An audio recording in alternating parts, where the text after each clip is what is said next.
So we're going to talk a little bit about the mechanisms behind some of the racial health inequities. And as we're talking, I want to make it very clear that we are talking about racism, not race.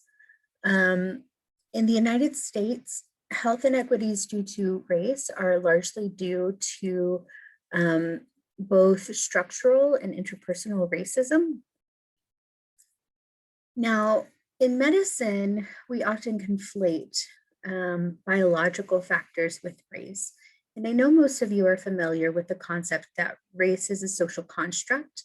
And so this might seem like we are just going over the same thing over and over. But one of the reasons why I'm doing that is because as you progress along in your education, especially if you go into healthcare, this concept of biological determinism, some kind of genetic base to race, will just be reinforced over and over and over.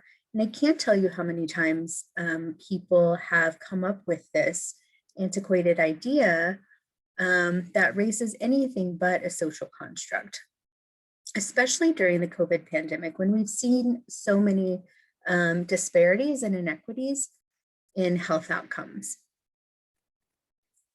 Whenever we're talking about racial health inequities, we have to talk about Black maternal mortality and also Black infant mortality. We have some of the worst rates in the developed world, and that is largely due to some of the racial health inequities. So links between these unequal health outcomes and race or ethnicity are often chalked up to confounding differences in socioeconomic status or behaviors that impact health or access to healthcare providers. However, if this were the case, then they should disappear or at least diminish with increasing education and income. And while it is true that Black women are hit particularly hard by socioeconomic disadvantage, and while it is true that in general, education decreases infant mortality rates, when you look at the whole population, you still see racial health inequities, no matter what the income, no matter what the educational status. And if we look at this, so in New York City, with some of the highest rates of segregation in the United States, African-American mothers are 12 times more likely to die from a pregnancy-related cause. And you can see that, so the Black non-Latina mothers are in the red, white in the yellow. So education does make a difference, but there's not a big return on that education. And there's still a huge inequity between white mothers and Black mothers. And even when you look at, less than a high school degree, white mothers with less than a high school degree have much better health outcomes than Black mothers with a college graduate degree or higher. So socioeconomic status, education, and other factors do not appear to protect Black women from this risk. When we look at infant mortality rates for mothers aged 20 and over by race and education, we can see that the same thing that we saw in the last one. So infant mortality among white American women with a college degree or higher is approximately 4 deaths per 1,000 live births. For an African American woman, the rate's 3 times as high, so 12 per 1,000 live births. And babies born of white women who haven't finished high school experience a lower rate of infant mortality than college-educated women.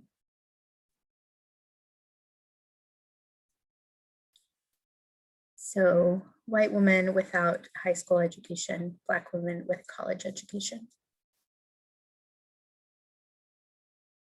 Furthermore, when we look at even higher levels of education, we see something really striking.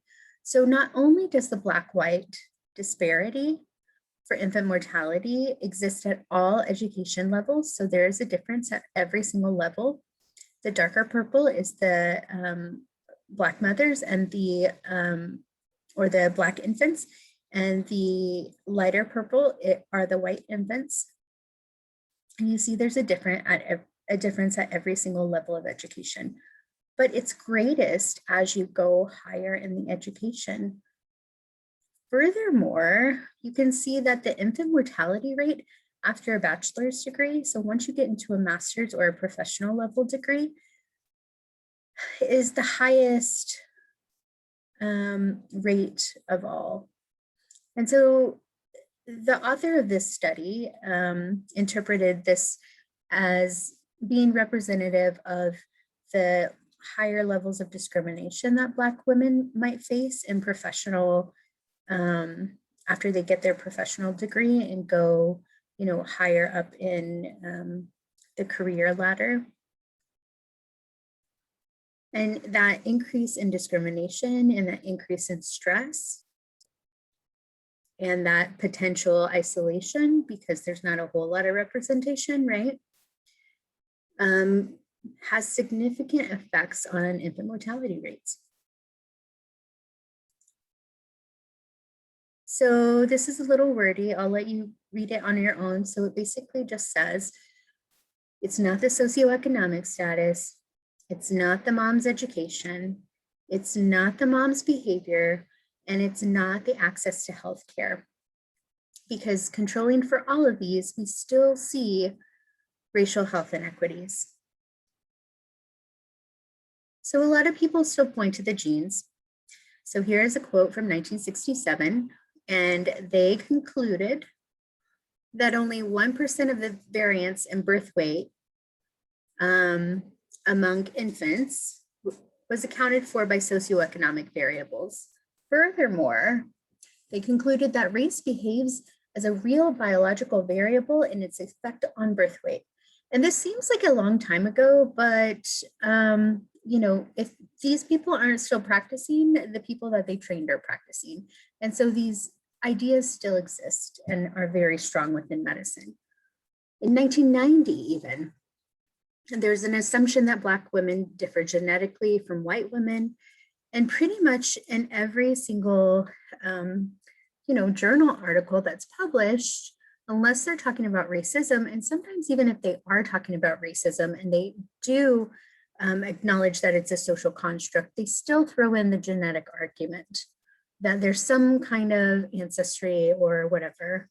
And so we will point out the flaws with that argument. First, an example of just something I walked by and saw. So this study was looking at factors associated with excess weight in Hispanic infants and non-Hispanic white infants. So we're talking about excess weight in infants, okay?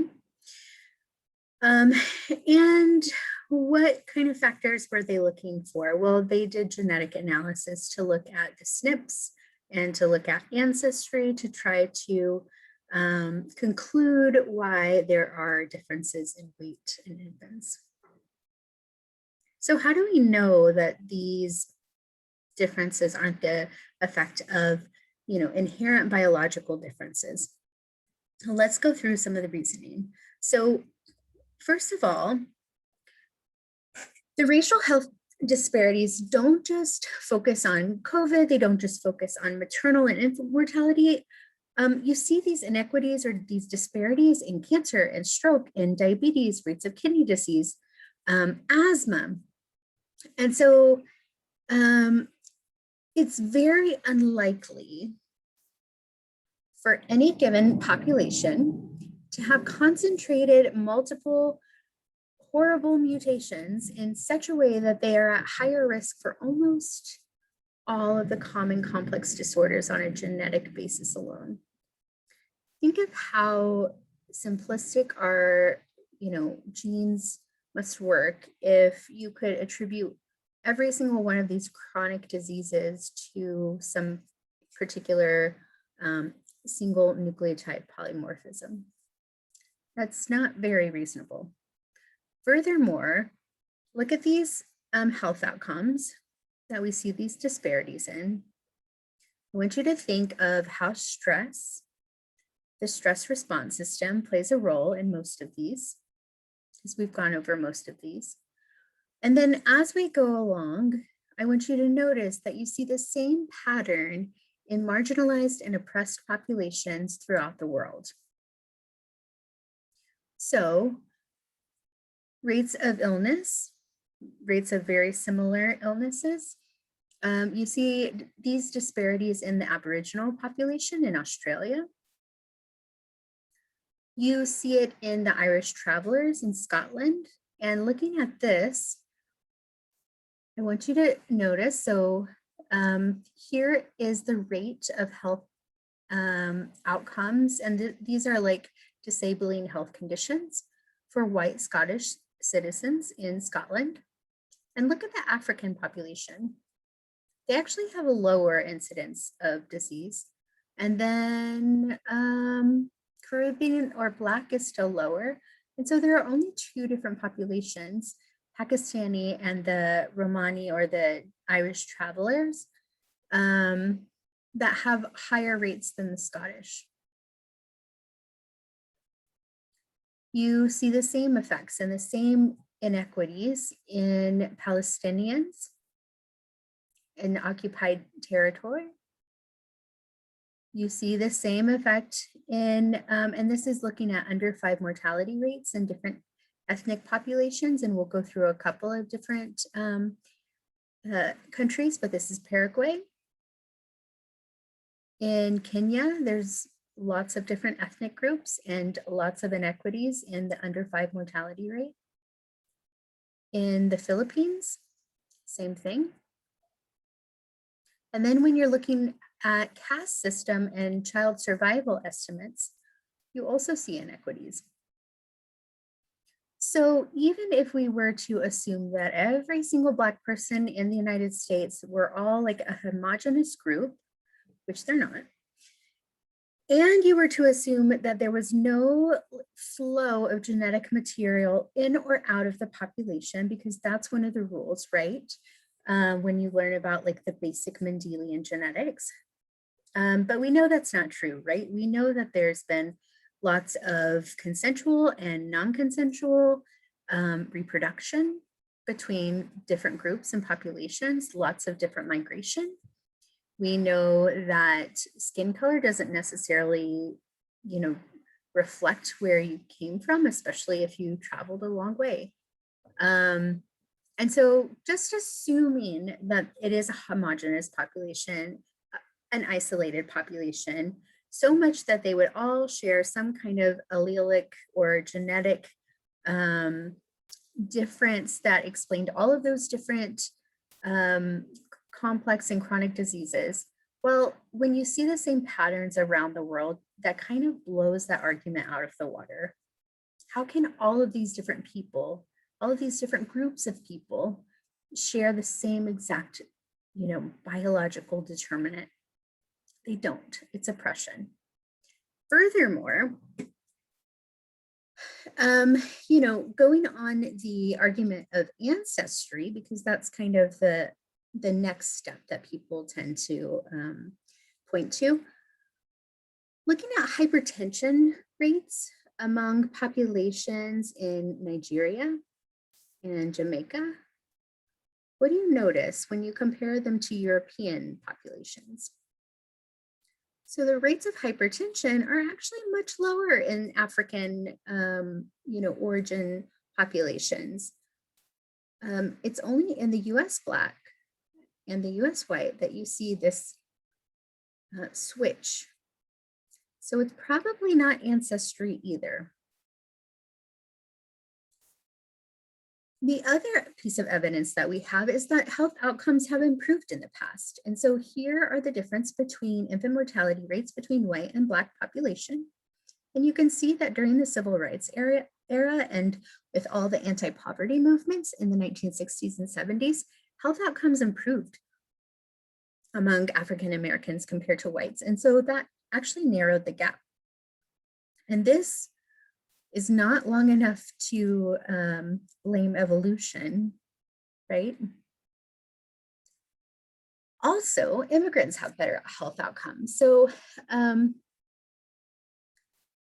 when you are looking at Black mothers who have babies in the United States, when you separate the US born Black mothers and the African born, like immigrant mothers,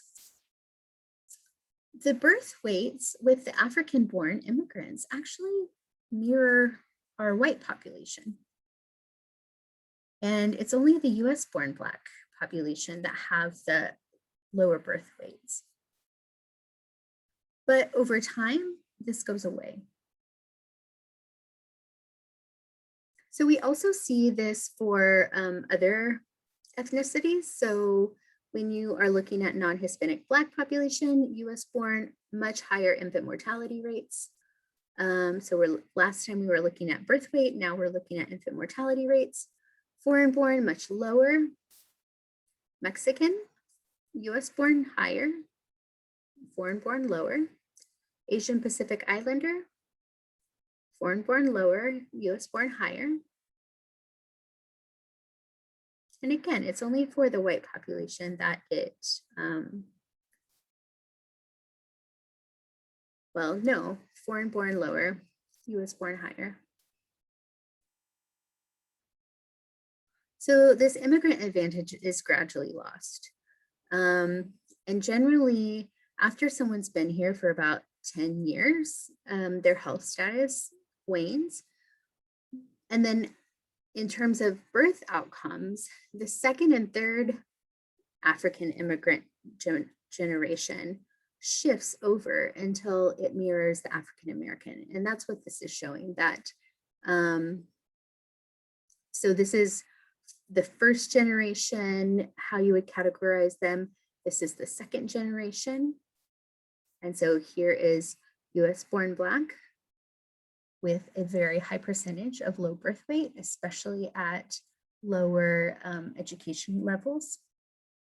Foreign born Black is right here. And then for the third generation, they're the same. So immigrants, as they stay here longer, lose that protective factor. And this is reflective of all immigrants, not just African immigrants. And you can see that the blue bars represent the immigrants who have been in the US for less than 5 years. And for almost all of these, they're lower, as lung disease, diabetes, hypertension. Stay in the US for a little bit longer, you're going to get sicker. And once you're born in the US, much higher rates of illnesses for everything. That's not genetic. There's something wrong with our environment. Also, in case your brain starts to backtrack and attribute that immigrant effect to different gene pools, because that almost would make sense, right? Because we're different continents, potentially. But before your brain goes there, there is a way that we eliminate the disparities between Native and foreign-born women. And the way that we do this does not involve CRISPR. It involves education. And so looking at US born with the solid line, foreign born with the dashed line, and we look at Black, this is infant mortality. So you want it to be low. Here's the immigrant. And here's the US born. And as the US born gets more education, the infant mortality rates get closer to that of immigrant mothers or immigrant outcomes. Same for Asian, same for Hispanic, same for white. So that's not genetic.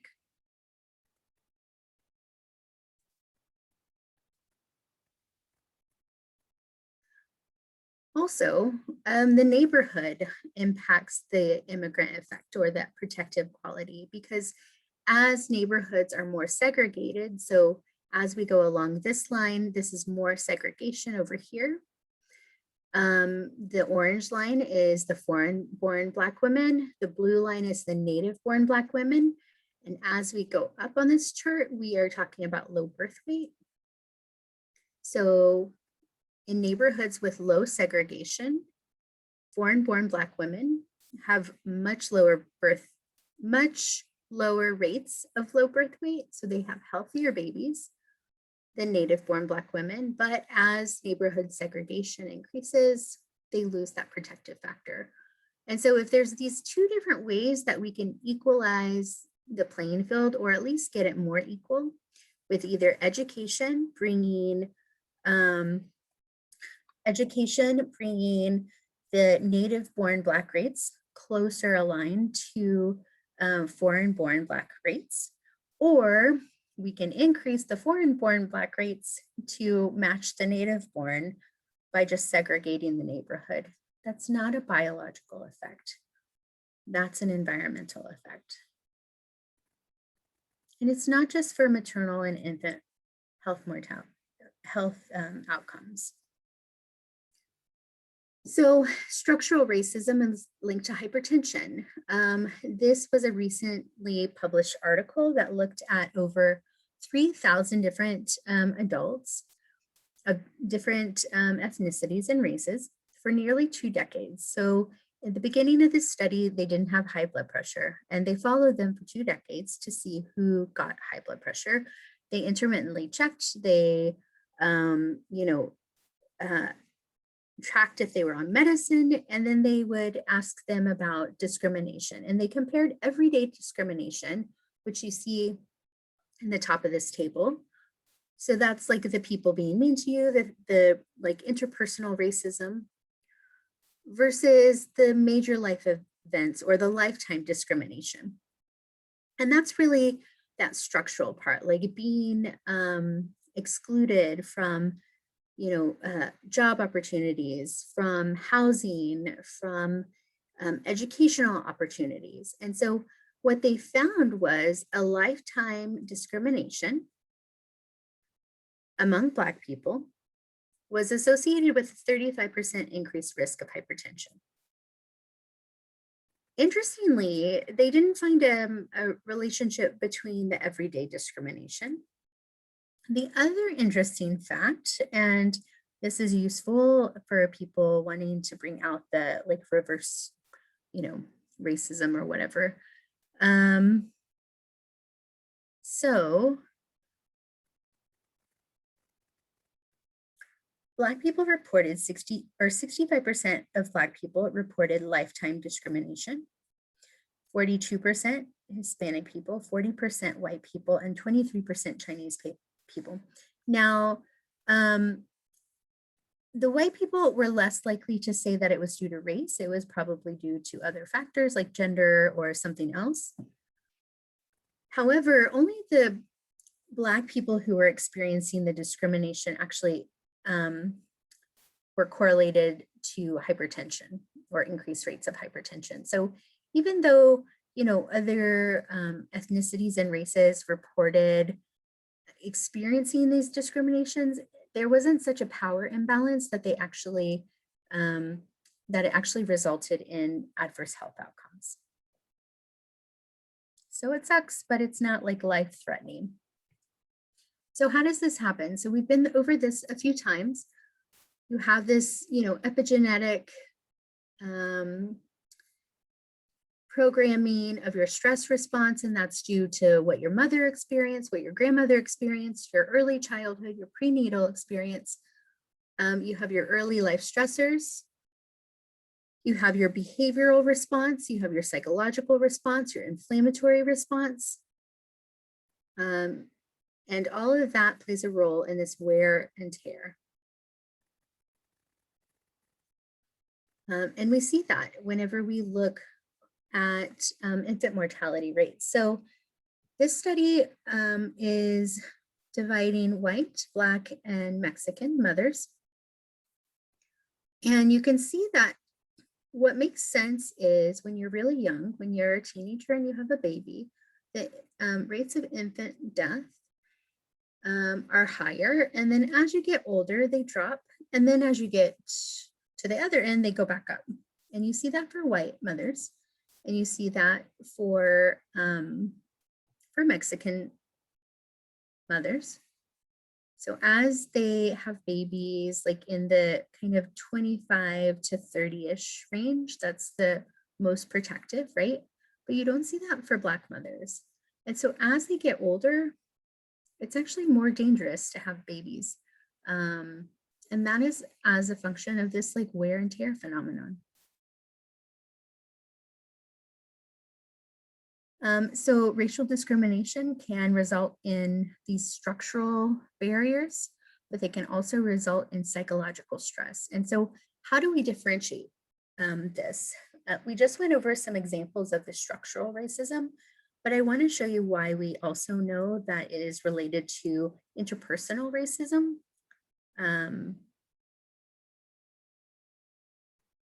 some of this research comes from looking at major events that affected particular ethnicities and races in America.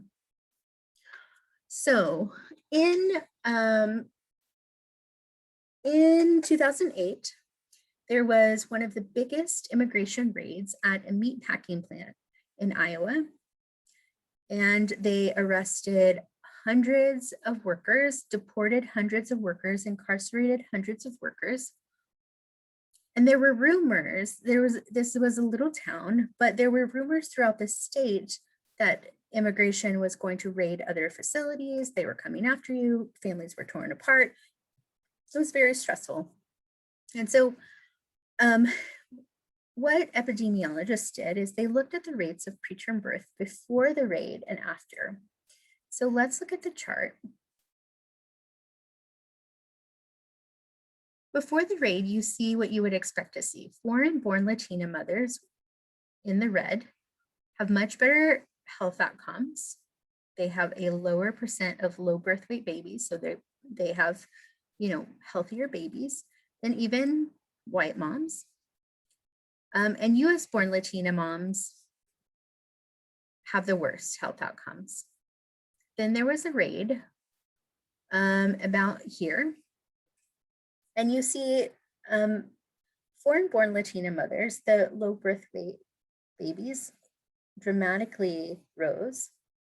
So did the US-born Latina moms, because the discrimination and the fear and the mistreatment and the stress from racism did not only affect people without documentation, right? It doesn't work like that. It affects everyone in that group, because the people who are doing the oppression, the people who are, participating in the interpersonal racism don't really differentiate. We also saw the same thing after 9/11. So after 9/11, people who were perceived to be Arabs experienced a period of increased harassment, violence, and workplace discrimination in the United States. This also correlated with an increase in adverse birth outcomes. So you saw 34% increase in low birth weight infants born to women with Arabic names. You saw 200% increase in infants given ethnically distinctive Arabic names.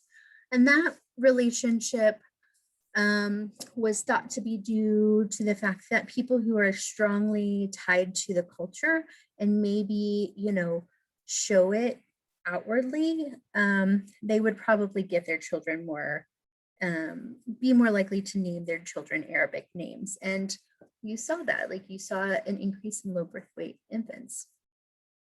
So we see this in Black women too. So African-American women who experience high levels of racial discrimination are 5 times more likely to deliver low birth weight babies.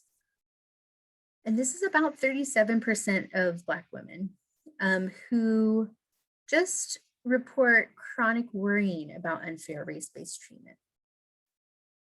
And the interesting fact is that even just worrying about being discriminated against, worrying about having to deal with racism, or worrying that your children will have to deal with racism is a risk factor for having these bad health outcomes, because it was a experiment that controlled for the worry And when you controlled for the worrying about being discriminated against or having your children be discriminated against, the racial gap was eliminated. So that's really significant.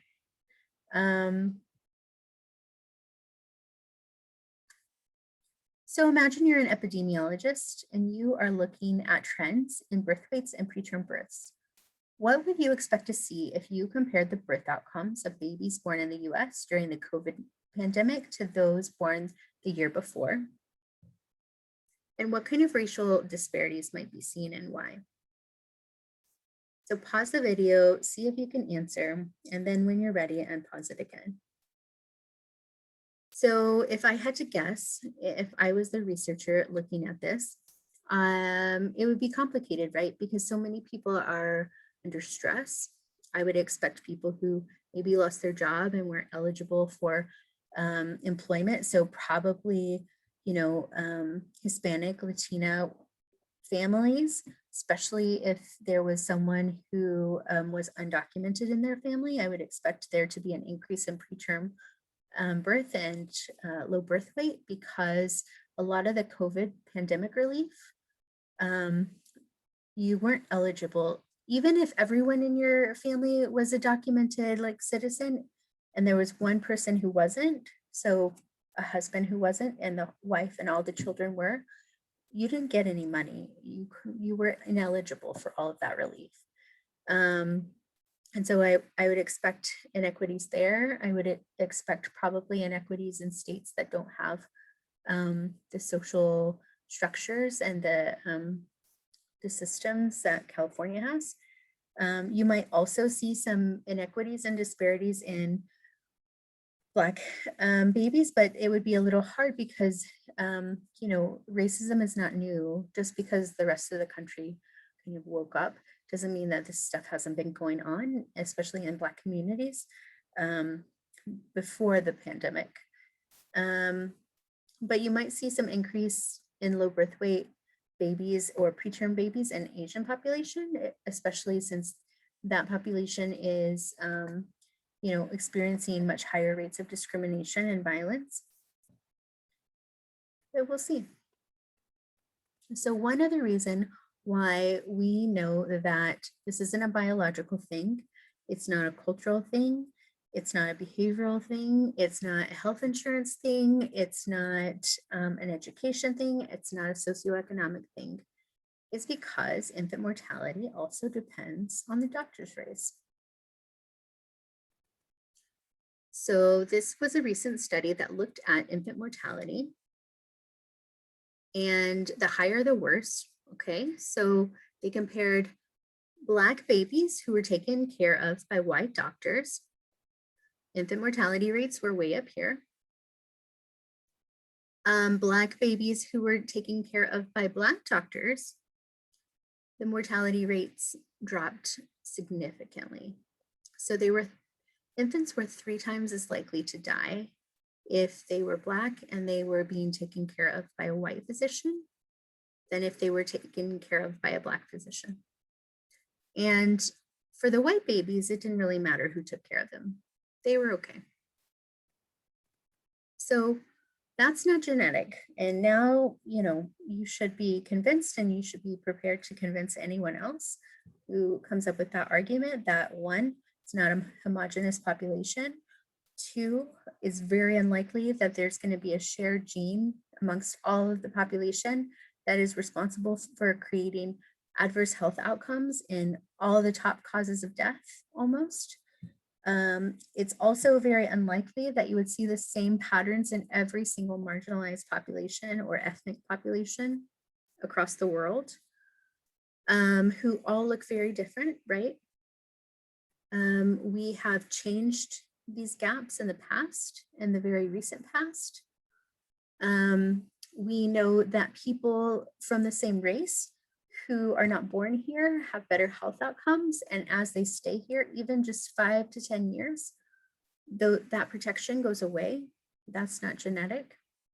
We also know that, education or neighborhood segregation can alter some of those gaps. And we know that discrimination plays a huge role in, triggering poor health outcomes related to infant and maternal mortality. And the last thing is that doctor's race also plays a role.